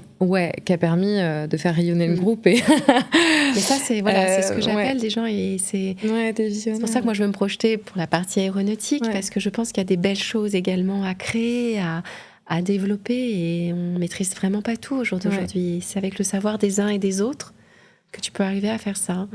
Et Monsieur Bazin, groupe Accor en l'occurrence, maintenant il a vraiment plein de différentes cordes à son arc, qui sont immenses, diverses et variées. Et il a su ça vraiment s'entourer de gens comme c'est une Paris Society, tout ça, c'est fantastique. En plus, John Paul, tout ce qui c'est une très belle conciergerie. Tout ce qui englobe en fait l'expérience client et le luxe. Oui, ça c'est carrément mon univers. Donc, non, mais c'est pour ça que je dis c'est super. Non, tout à fait. Mais j'avais pas pensé effectivement.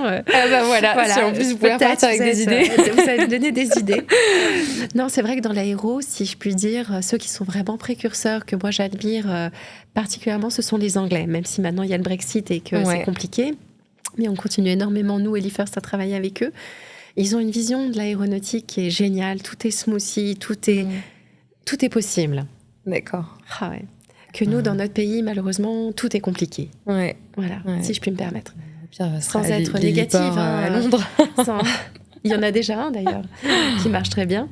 Mais sans être négative, bien au contraire, parce que je suis extrêmement optimiste et positive. Mais c'est vrai qu'il faut vraiment avoir une passion et être animé de quelque chose, parce que vraiment rien nous est facilité. En tout cas, du point de vue aéronautique, je peux vous assurer que déjà, nous, hélicoptéristes, on nous prend pour des 747, grosso modo. Donc, déjà, c'est pas du tout le même environnement, la même façon de travailler, la même façon de faire. Mais de plus en plus, les réglementations tendent à nous faire ressembler à un avion. Mais nous ne sommes pas un avion, on est un hélicoptère. Et ça, il faut qu'on reste ce qu'on est. Comme dans chaque corps de métier, on doit rester ce qu'on est. Bien sûr qu'il faut des règles, mais peut-être après, il faut les adapter, et c'est ce qui est en train de se faire, et ce qui se fait d'ailleurs. Mais des fois, il y a quand même des choses qui sont compliquées à comprendre, et surtout à mettre en place. Ouais. Voilà. J'imagine, c'est toujours l'exécution qui est la plus compliquée. Mais c'est ça, parce qu'en fait, t'es le dernier chaîne du maillon et tu dois dire, tu dois faire avec. Ouais. Mais on en discutait avec Moustapha, donc, que j'ai interviewé juste avant. Ah oui. Il disait la créativité naît de la contrainte. Oui. C'est quand plus on nous impose de règles, plus on force notre esprit à être créatif. Mais oui, parce que vous devez vous réinventer. Ouais. Tu te dis, mais comment je peux faire pour y arriver ? Il n'y a pas de raison, mince. Ouais. Ça va marcher. C'est mon quotidien. Ouais, le quotidien de chef d'entreprise, en fait. Ouais. Oui, c'est un peu ça, oui. Ouais, pas facile. Et puisque l'heure tourne, je voulais bien savoir plus quand même sur cette fameuse activité d'apicultrice sur l'héliport. Mais quelle idée farfelue de créer des ruches, 13 ruches, sur l'héliport. Ça, cette idée, elle vient de mon père, pour tout vous avouer, à la base, qui s'est dit qu'est-ce qu'on pourrait trouver pour faire en sorte que l'héliport de Paris se profile bien dans le milieu urbain. Et il a eu cette idée de génie de se dire pourquoi pas des abeilles. Là-dessus, on a une femme extraordinaire, une rencontre extraordinaire avec notre apicultrice qui s'appelle Marie-Odile, et sa fille d'ailleurs, qui nous ont fait découvrir un petit peu ce que c'était que le monde des abeilles. Parce qu'une abeille, c'est quand même une vie vraiment pas cool, en fait. Elle passe sa vie à travailler et elle meurt au bout de 6 mois et il n'y a que la reine-mère qui survit. Ah oui, et elle meurt au bout. Oui, elle ne fait que travailler. Les abeilles ne font que travailler. Et elles sont complètement dédiées à la reine-mère. Voilà. D'accord. Et donc... on est parti, on avait très peu de ruches, puis on a fait tout un écosystème avec les écoles autour de notre héliport, avec les enseignantes qui ont un rôle superbe. Notre apicultrice, on a décidé de faire des récoltes de miel à l'héliport pour faire connaître, avec le scaphandrier, tout ça. Et Marie-Odile expliquait, explique toujours d'ailleurs, parce qu'on en fait une par an. Voilà, avec plaisir pour vous y convier. Hein. C'est au mois de juin. Avec plaisir. Et en fait, ça nous est venu comme ça. Et après, on a fait plein de sessions pour montrer que notre héliport vit autrement que par les hélicoptères, pour initier les enfants et leurs parents à ce que c'est que la biodiversité. Parce que pour nous, c'est très important d'être éco-responsable. D'ailleurs, nos hélicoptères utilisent de plus en plus de carburant SAF, qui est un carburant spécial avec des huiles alimentaires. D'accord. Voilà, sur de plus en plus de missions. Donc ça, on fait ça avec Total, notre partenaire, et notre fournisseur de carburant. Pour montrer notre carburant vert et non vert. C'est ça, vert et non vert, c'est ça. On essaye de plus en plus. Il y a plein de nos clients qui, de plus en plus, mettent cette technologie de biocarburant à bord de nos aéronefs pour montrer aussi leur participation et d'éco-responsabilité. Je pense que tout le monde a vraiment pris le sujet en main. Et d'ailleurs, vous voyez, sur les héliports de Paris, ils ne veulent pas laisser mes abeilles dans le futur parce qu'elles ne sont pas compatibles avec les abeilles de la mairie de Paris, paraît-il. Ah, d'accord. C'est une variété différente. J'ai toujours pas compris. Mais une qui va butiner. Je ne sais pas. Ouais. Parce que nos abeilles vont dans un rayon de 15 km quand même autour. C'est hyper intéressant parce que chaque année, on a un miel différent. Parce que donc, elles vont sur Suzanne Langlaine, qui est le magnifique parc qu'on a à côté de l'héliport. Elles vont jusqu'à Saint-Cloud, elles reviennent. Et chaque année, en fonction des variétés et des espèces de plantes qu'il y a dans les différents sites, elles vont butiner différentes choses. Finalement, c'est un petit peu comme le vin. Il n'a pas le même goût chaque année à chaque fois, en fonction de la météo. La météo, ce qu'il y a autour, comment la végétation s'est développée, ce qu'elles ont trouvé comme pollen, etc. Et elles reviennent toujours au rucher. Et ça, les enseignantes, ils sont avec l'apicultrice pour beaucoup. Parce que Marie-Odile a toujours plein d'idées. Elle a fait peindre les ruchers avec plein de dessins et des couleurs différentes, bien sûr, avec une peinture qui n'est pas du tout dangereuse pour les abeilles. Et on a récupéré donc plein d'abeilles qui étaient en déperdition pour rentrer à la maison, en fait. Incroyable. C'est incroyable. Et les enfants, quand ils viennent, on initie, on leur explique. Ils vont eux-mêmes voir les abeilles, faire l'extraction, etc. Et on fait des sujets avec l'Union française de l'hélicoptère qui est assez sympa sur la biodiversité, comment ils voient l'héliport de demain ou comment ils voient les immeubles autour de l'héliport de demain. Alors, tu as des espèces de... Comme vous savez, quand vous allez dans les foires, par exemple à la foire du trône, ce genre de choses, on a un grand bocal et puis tu as la tête de Mickey et puis tu as une espèce de pince qui va chercher... je vois. Et il voit, il y a un hélico qui est avec une pince. Il y a plein de sujets, mais c'est génial de voir comment les enfants... voient la biodiversité de demain, les constructions des immeubles, les constructions des hélicos, les modes de transport. Je trouve ça hyper formateur et salvateur. ils ont une ouverture d'esprit qu'on n'a pas forcément quand on voit pas tout ça. Puis ils sont innocents, c'est-à-dire qu'ils voient une chose différemment de nous. Parce que nous, on est un petit peu, forcément, pas pollués, c'est pas ça le terme, mais on voit comment ça se passe, les écosystèmes, on se dit non, ça va pas marcher, il faut même pas y aller, que les enfants, rien ne les arrête. Et c'est ça qui est chouette. C'est vrai que c'est drôle. C'est une chance de pouvoir avoir cette biodiversité en bas de l'école. Et vous voyez, aux Journées du patrimoine, qui est pour tout le monde, la Journée du patrimoine, c'est une fois par an, on ouvre nos portes, on montre les différentes facettes de l'hélicoptère, on leur donne des petits bonbons au miel que j'ai fait avec une petite abeille. On a créé une abeille aéronautique, d'ailleurs, on a appelé ça Héli-Sweet, les petits Héli-Sweet, les petits bonbons comme Quality Sweet, ça m'est venu de ça en fait. Donc c'est des petits bonbons au miel. Et chaque client, quand il fait un vol, ça dépend aussi s'ils sont amateurs ou pas de miel, ils ont un petit ADN souvenir avec un petit coffret de miel. Le reminder sensoriel qu'on offre en hôtellerie. Exactement. Je vois bien, c'est passé. Et c'est vous qui faites le miel Oui, avec Marie-Odile c'est Marie-Odile qui le fait. Après, on les conditionne. Aussi. J'ai un ami qui me fait les boîtes, ça va absolument somptueuse. Et puis, on a également pour les petits Héli-Sweet, les boîtes, comme c'est des boîtes à cachou qui sont faites par quelqu'un d'autre. Et on laisse un peu une trace de notre héliport à chaque fois. C'est super. Voilà, c'est un petit peu l'objectif. Ouais, ça fait une passion à côté. Oui, mais on passe beaucoup de temps. Oui, c'est ce que j'allais dire. C'est quand même beaucoup d'engagement finalement. Ah oui. Mais qui est passionnant. Après, qui est passionnant. Et je ne sais pas du tout quand est-ce qu'on récolte le miel. Vous avez 2 récoltes par an. Il y a une récolte... Marie, mon apicultrice pourrait mieux vous le dire, mais il y a 2 récoltes par an. Une qui est en printemps et une en été. D'accord. Ouais. Et c'est pas du tout le même miel. Ah ouais, au printemps et en été. Ouais. D'accord. Donc finalement, la saison est creuse, mais pour toutes les activités en hiver. Et en été, par contre, on charbonne. Oui, et en hiver, vous voyez, cette année, il nous arrivait un truc. Il a fait assez froid, et ce qui est plutôt bien pour la nature, etc. Et on avait aussi une attaque de frelons asiatiques. Ça a été mauvais. Donc, ça, c'est compliqué. L'apicultrice, elle a mis du miel de l'année précédente pour leur donner des vitamines dans les ruchers. Et ça a marché, c'est génial. Et elles ont réussi à se défendre contre les frelons asiatiques. Oui, parce qu'elles ne pouvaient pas sortir, elles étaient tétanisées de sortir des ruchers. Ouais. J'avais jamais vécu ça, mais... C'est super intéressant, les frelons... Emilien, notre ami mystère, est un passionné... de ruches. Oui, parce qu'il voulait en mettre d'ailleurs dans les différents sites de la Doucette, parce que c'est un écosystème génial pour mettre des ruchers. Et Emilien connaît très bien le sujet, justement. Et il est avec Marie-Odile, d'ailleurs. Ah, super. Eh ben, je savais pas. Voilà, ça peut être un podcast. On en apprend souvent. Emilien, personnalité incroyable quand même. Et surtout, fantastique. Alexandra de la Doucette, j'aimerais beaucoup aussi leur recevoir, parce que leur maison, j'en profite, est fabuleuse. Leur vin est exceptionnel, mais les valeurs de la famille et le modèle est quand même extraordinaire. Ouais, je suis d'accord.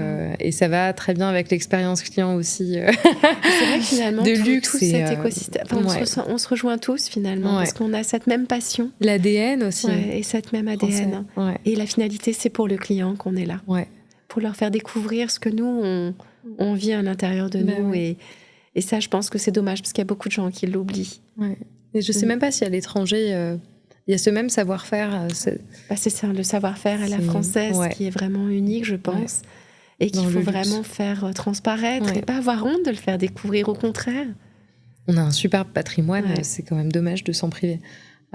Surtout pour des visites de cette qualité. Je vois aux États-Unis, quand on veut visiter le Grand Canyon ou n'importe quel site, c'est très commun, c'est très courant de pouvoir prendre un hélicoptère et effectivement, la vue offerte, elle est incroyable. Mais dans notre pays, malheureusement, l'image qu'on a de l'hélicoptère, ce sont des gens qui sont fortunés. Et une fois de plus, bravo à ces gens d'être fortunés, parce qu'ils font vivre une économie. Et heureusement qu'ils sont là, j'insiste vraiment, parce qu'ils sont souvent dénigrés. Et moi, je suis très, très admirative de tous ces gens-là. Et ils me permettent de vivre également. Pour être chef d'entreprise, c'est quand même des responsabilités, un niveau de stress et d'engagement insoupçonné quand on est, entre guillemets, salarié. Mais je vous confirme, des fois, les nuits sont compliquées. Quand les nuits sont compliquées. C'est un business qui ne nous quitte jamais. Non. En fait, vous n'arrêtez jamais. C'est la parce que vous êtes sur le front tout le temps. Et moi, je suis qu'une petite entreprise. Attention, j'ose même pas imaginer que tous ces grands entrepreneurs et patrons d'entreprise doivent gérer. Ils sont beaucoup aidés aussi par leur personnel, certes, mais n'empêche que faut être faut être quand même très aventurier, on va dire, dans la et le cœur un peu accroché. C'est vrai que dans notre pays, là, c'est ça qui est dommage. Et l'hélicoptère n'est pas assez mis en valeur par rapport à toutes les facettes qu'il a. Et c'est tellement un bel outil. Et il faut le promouvoir, mais on est mal vu parce que vous avez les gens qui vont dire qu'on fait du bruit, vous allez voir ceux qui vont dire qu'on est pollu, on va voir ceux qui vont dire qu'on n'en veut pas. Enfin, il y a 50 000 raisons. Et les gens qui sont jaloux parce que ça appartient qu'aux gens qui ont de l'argent, ce qui est complètement faux d'ailleurs, c'est vraiment des choses qui ne sont pas réelles et qui ne sont pas la réalité. Des perceptions. Des perceptions qui malheureusement nuisent à notre profession parce que c'est un magnifique métier. Avec des gens de grande valeur. Et c'est une passion. Et être dans le ciel et voir la France ou les différents sites vus du ciel, c'est autre chose, quoi. Il n'y a pas de mots pour le décrire tellement c'est magique. En fait, je ressens tellement la passion dans la manière dont je parle vraiment avec mon cœur. Non, mais c'est super. Je suis une éponge en plus. Alors là, je ressens toute cette passion. Rebecca, est-ce que vous me permettriez de faire le crible de fin? Oui, bien poser sûr. des questions un peu plus personnelles pour finir. Ok. Et notamment, quelle est la rencontre qui a changé votre vie? S'il devait y en avoir qu'une. Je crois qu'il y en a une, c'est un homme qui a vraiment cru en moi, qui s'appelle Areski Djewiden, qui est mon associé. Enfin, ce sont ses enfants, puisqu'il est décédé, malheureusement. Mais ses enfants sont toujours là, donc c'est génial. Oui, c'est Areski. Pour moi, ça a été quelqu'un qui a commencé de rien et qui a construit quelque chose de fantastique et qui m'a donné cette passion aussi. Je pense que ce serait ça. Qui était un ami aussi de papa Non, pas du tout. Pas du tout. Areski, je l'ai rencontré dans un chemin de vie professionnel où on avait des hélicoptères en Algérie pour la sécurité des expatriés. Areski est venu voir HeliFirst, nous a fait confiance. On a mis un hélico, après un deuxième. Et j'ai fait 9 ans d'expérience en Algérie avec lui, qui a été une expérience extraordinaire, de découvrir ces deux cultures dans un milieu extrêmement fermé qui est géré l'espace aérien que par les militaires en Algérie. Et d'être une femme en Algérie en plus, c'était un peu particulier. Chef d'entreprise en Algérie, femme. Et j'ai découvert ça. Et il m'a beaucoup aidée, conseillée dans tout mon cursus aéronautique. Et il m'a vraiment prouvé que tu peux partir de rien et d'arriver à quelque chose avec juste ton ambition, ton cœur et ton travail. Et ces enfants sont à mes côtés encore aujourd'hui. J'ai cette chance unique, parce qu'ils sont toujours associés à HeliFirst. Et c'est pour moi une belle rencontre et que je pourrais jamais oublier parce que c'est lui qui m'a donné vraiment l'envie. Et également mon père, quand même, qui m'a permis de découvrir ce métier et qui était un grand monsieur dans l'aéronautique. Et si j'en suis là aussi où j'en suis aujourd'hui, c'est grâce à lui ce qui m'a appris toutes ces choses et j'en suis reconnaissante. Voilà, il faut jamais oublier d'où on vient et de ce qu'on a appris grâce aux personnes qui nous les ont appris. Et ça m'est très précieux. Donc voilà. Ce sont des belles valeurs. Ouais, des belles personnes et des belles valeurs. Est-ce qu'il y a quelque chose que vous avez essayé, qui était vraiment pas concluant au départ, et pour lequel vous avez persévéré et finalement avez réussi à accomplir le plan de départ? Waouh, super question. Qu'un apprentissage, en fait. Alors, pas dans le professionnel, dans le perso, vraiment perso.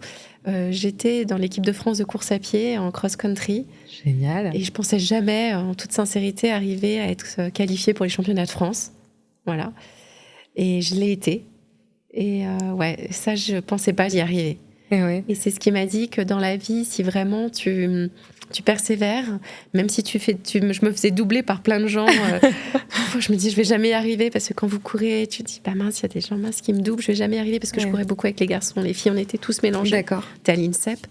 Et donc du coup, même si tu te fais parfois... on passe à côté de toi, on te double. Mais si tu te concentres sur ce que tu veux, ton objectif, et que tu veux y arriver, tu t'entraînes, et tu y arrives. Et j'y suis arrivée. C'est persévérance, ambition. Vraiment, c'était ça. C'est et ça m'a servi bien sûr dans mon cursus professionnel. Bien évidemment, parce que si tu t'arrêtes à la moindre D'ailleurs, c'est ce que j'ai dit à mon fils récemment. Si tu t'arrêtes à la moindre embûche, s'il y a moindre petit symptôme de maladie, parce que tu baisses les bras et que tu n'y vas pas et que tu n'affrontes pas. En fait, on n'avance pas. On n'avance pas et tu n'y arriveras pas. En tout cas, tu n'atteindras pas tes objectifs. Parce que dans la vraie vie, c'est pas simple et c'est un combat de tous les jours. Voilà. Ouais. Si tu veux y arriver, bien sûr. Ouais. Et au contraire, je pense que si t'es comme ça, c'est comme ça que tu te détaches du lot et que tu peux arriver à tes ambitions. Je dis pas qu'on y arrive toujours, mais en tout cas, tu mets plus de chance de ton côté. Moi, j'y crois beaucoup. Si on essaie de sauter l'obstacle, on a quand même plus de chances d'arriver à la ligne d'arrivée que si on ne saute pas du tout. Quitte à tomber, en faire tomber 3, au moins on essaye. Faut essayer. Mais on peut se tromper aussi. On peut. Et puis, moi, il y a plein de choses où j'ai certainement fait, c'est même sûr, j'ai beaucoup de choses encore à apprendre. Il y a des choses que j'ai pas réussi, il y a des choses je l'ai peut-être pas pris dans le bon sens, mais c'est grâce aussi, il faut savoir être à l'écoute aussi. Moi, j'écoute beaucoup mon équipe, qui est de précieux conseils, mes associés, de précieux conseils, pour prendre la décision finale. Et après, ça ne tiendra qu'à toi. Mais moi, c'est vrai que je ne fais rien si je ne le ressens pas, en fait. D'accord. Je préfère ne pas faire que si je le sens pas. Ouais, l'intuition. Parce que je sais que c'est que je n'aurai pas les capacités pour y arriver, parce qu'il faut que moi-même je sois convaincue. Ouais. Même si c'est difficile. Vous voyez, l'héliport, je ne sais pas ce qui m'attend. Tous les jours, je dirige une entreprise, malheureusement sans avoir d'avenir. Mais je crois vraiment en mon avenir et celle de mon entreprise. Parce que c'est magique. Et peut-être que je me trompe. Peut-être que je me trompe. Ouais. Mais si je ne vais pas jusqu'au bout, je ne le serai jamais. Et peut-être que je vais me vautrer. Et peut-être que la mairie de Paris récupérera tout. Je devrais être délocalisée, partir une main devant, une main derrière. J'aurais tout perdu. Peut-être. Mais peut-être pas. Mais c'est l'avenir qui me le dira. Il faut d'y croire. Voilà, c'est peut-être juste ça. Il faut peut-être juste y croire. Et même si c'est dur, te dire, il faut y arriver. Voilà. Il faut y arriver. Coûte que coûte. Et est-ce qu'il y a un échec que vous avez vécu? J'ai eu plein d'échecs. Et pour le coup, même avec de la persévérance, non, c'est pas passé, on a dû passer à autre chose. Sur plein des contrats que j'ai pas eu, que j'ai loupés, oui, bien sûr. En me disant, en me remettant en question sans arrêt, en me disant, mince, je sais que j'ai loupé, et d'apprendre de ces erreurs ou d'apprendre de ces expériences. C'est là où on en sort plus fort, d'ailleurs. Et je suis sûre que je vais encore peut-être me tromper plein de fois, et c'est évident. Mais en tout cas, ce qui est pour moi le plus important, c'est de suivre ce que j'ai à l'intérieur. C'est ce que je dis à mes enfants. Il faut suivre ce que vous avez envie de faire, et surtout jamais négliger les gens avec qui vous travaillez, les respecter. Parce que ça, c'est précieux aussi. On n'arrive à rien seul. Voilà, tout seul, on n'est pas grand-chose. Ouais. Et pour moi, ça, c'est hyper important. Mais je sais que tout le monde n'a pas la même façon de management. Attention, c'est respectable, mais moi, c'est ma conviction, en tout cas. Voilà. Et une petite dernière, si c'était à refaire, je le ferais. Merveilleux. Je le ferais, mais peut-être différemment, vous voyez, avec l'expérience justement que j'ai eue, avec les gens que j'ai rencontrés sur mon parcours de vie, parce qu'il y a des gens que vous rencontrez qui sont bien, d'autres qui sont moins bien, donc choisir que les biens en fait. Suivre un peu plus son intuition, quand on a... être plus soi-même, parce qu'il m'a fallu des années pour être ce que je suis vraiment. Vous voyez, ça fait 2 ans vraiment que je suis enfin moi. Qu'est-ce qui s'est passé? J'ai racheté la société à mon père. Et donc comme ça, c'est mes valeurs. C'est la façon de voir les choses, parce que on n'a pas la même vision, parce que la culture, tout évolue tellement vite dans ce monde au jour d'aujourd'hui, avec tout le respect, etc. Vous avez votre vision à vous aussi, et si tu peux pas diriger comme toi tu veux, tu peux pas y arriver. Et depuis 2 ans, je suis enfin moi, et je suis fière de l'être, même si j'ai encore 50 000 trucs à apprendre, je n'en doute pas. Et à mettre en place. Quand c'est la vision de quelqu'un d'autre qu'on doit suivre, on s'étouffe un petit peu soi-même. T'es pas toi-même, en fait. Voilà. Et le jour où ça se libère, on respire et on y va. Si vous vous trompez, c'est parce que ce sera de votre faute, pas de la faute de quelqu'un d'autre. Et tu assumeras. C'est ce que je me dis tous les jours. Génial. Voilà. Mais là, vous voyez, dans mon cas à moi, c'est pour ça que je me bats d'autant plus, parce que je veux pas subir une situation. J'ai horreur de ça. Et là, je suis dépendante de tout ce qui est politico. C'est le flou, en plus. C'est ça le pire. C'est qu'on ne sait pas où on va. Non. C'est pas non, c'est un non, on va récupérer des lippers. Ok, c'est fait, je vais faire autre chose. Mais, j'ai beau dire que je veux rester, que je suis là, que j'y crois, que je fais déjà. Vous voyez, j'accueille tous les gens, mes clients, tous les gens, les autres clients, leur offrir une qualité de service. C'est ce que j'aime faire. J'ai repris en plus l'activité avec l'aide de mes associés du carburant, comme je vous disais, et de Total. Donc, je veux dire, on a un chemin extraordinaire devant nous. Il y a juste une question de volonté de certaines personnes Donc j'y crois, je crois en l'humain. J'ai peut-être tort, Nathalie, mais j'y crois. Je ne pense pas. Rebecca, Voilà, c'était merci un beaucoup en tout plaisir. Vraiment, j'ai passé un très bon moment, c'était passionnant. Et je croise les doigts, sincèrement, pour les merci livreurs de surtout Paris. de m'avoir accordé de votre temps et de mon premier, Ah bah non, c'est vous. de cette première interview. Je suis ravie de vous avoir Ouais. en premier épisode, un des premiers épisodes, ça me touche énormément que vous ayez accepté, donc merci. Puis merci à Emilien de nous avoir permis. Et merci à Emilien, on l'invitera la prochaine fois. Je vous remercie d'avoir écouté le podcast. Si vous vous êtes senti grandi à la fin de cet épisode, et c'est ce que je souhaite profondément, n'hésitez pas à liker, à mettre un commentaire ou à me contacter directement pour me donner vos feedbacks ou encore pour me proposer des personnalités extraordinaires dont vous auriez envie de tout savoir. Je serai très heureuse de vous lire. Je vous souhaite une très belle journée à toutes et à tous. À très bientôt.